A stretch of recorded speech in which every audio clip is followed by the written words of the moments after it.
हाय। आज हम बात करने वाले हैं कि मिट्टी की गुड़ाई करना क्यों जरूरी है। मिट्टी की गुड़ाई के लिए आप ऐसे कोई भी थोड़ा नुकीला टाइप का टूल ले सकते हैं। जैसे मैंने एक ये खुरपी यहाँ पे ले रखी है। एक ये दूसरा टूल है जो किसी भी मिस्त्री के पास आपको मिल जाएगा, तो आप इस तरह का भी टूल ले सकते हैं। ज्यादातर गार्डनर्स के पास आपको इस तरह का टूल मिलेगा, क्योंकि ये गार्डनिंग में रूट्स को डैमेज होने से बचाता है। तो बात करते हैं कि गुड़ाई करने की क्या जरूरत है। तो गुड़ाई के कई सारे फायदे हैं और उसके कुछ नुकसान भी हैं। पहले हम बात कर लेते हैं गुड़ाई के फायदों की। तो गुड़ाई करने का सबसे बड़ा फायदा है कि अगर आप अपनी मिट्टी की गुड़ाई करते हैं तो आपकी मिट्टी लूज होती है, और अगर आपकी मिट्टी लूज होती है तो डेफिनेटली आपके पौधे को ऑक्सीजन सप्लाई बढ़ जाती है, जिसके कारण आपका पौधा हेल्दी रहता है। दूसरा, जब आप गुड़ाई करते हैं तो आपकी मिट्टी में जो गुड बैक्टीरियाज होते हैं उनको डेवलप करने में हेल्प मिलती है, जो आपके पौधे की ग्रोथ के लिए और उसके हेल्थ के लिए काफी फायदेमंद होते हैं। तीसरी बात, जब आप रेगुलरली एक पॉट में किसी पौधे को रखते हैं और पानी देते हैं तो आप देखेंगे कि उसकी मिट्टी थोड़ी थोड़ी नीचे चली जाती है, दब जाती है, क्योंकि मिट्टी के जो कण होते हैं वो बहुत ही पास आ जाते हैं। जैसे आप इस गमले में देख सकते हैं कि मिट्टी अभी भी गीली है और इस सॉइल में अभी आपको नीचे दबी हुई भी दिख रही होगी। ये हमने पूरा ऊपर तक भरा था, और इसका रीजन है कि मिट्टी के कण आपस में आ जाते हैं, जिसकी वजह से स्पेसिंग, जो स्पेस है मिट्टी के कण के बीच में, वो बहुत कम हो जाता है, जिसकी वजह से ऑक्सीजन का फ्लो भी मिट्टी में काफी कम हो जाता है। तो हमें इसको अवॉइड करना है। इसीलिए जब आप गुड़ाई करते हैं तो आपको आपका प्लांट को ऑक्सीजन की सप्लाई मिलती है, जैसा कि मैंने सबसे पहले बताया। इसके अलावा जब भी आप कोई कंपोस्ट मिट्टी में ऐड करते हैं और आप गुड़ाई करते हैं तो आपके पौधे के लिए ये बहुत हेल्पफुल रहता है कि आप धीरे धीरे पौधा जो भी न्यूट्रिएंट्स उसको चाहिए कंपोस्ट में से उसको ले सके और अपने ग्रोथ पर काम कर सके।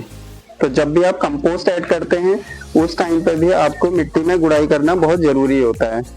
जब भी आप गुड़ाई करें तो उसको एक दिन के लिए बिना पानी डाले रख दीजिए, जिससे आपकी मिट्टी थोड़ी सी सूख जाएगी।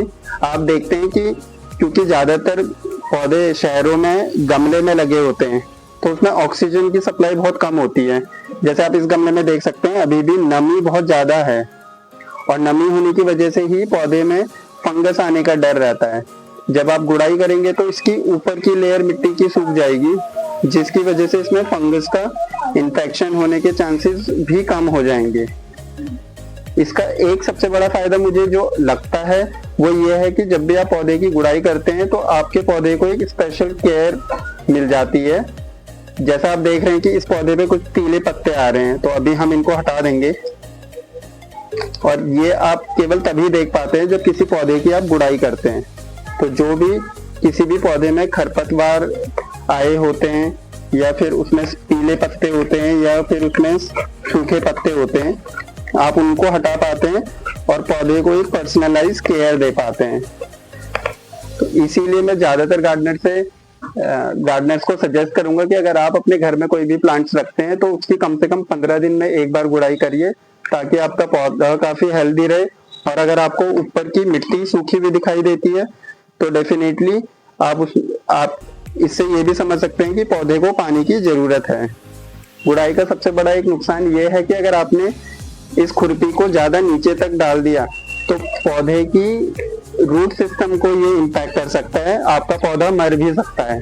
तो जब भी आप गुड़ाई करें केवल 1-1.5 इंच ही ऊपर मिट्टी की लेयर से गुड़ाई करें, बहुत नीचे तक या फिर पौधे के तने के बहुत पास गुड़ाई ना करें। आप थोड़ा दूर रह के गुड़ाई करें, स्पेशली अगर आप एक नए गार्डनर हैं।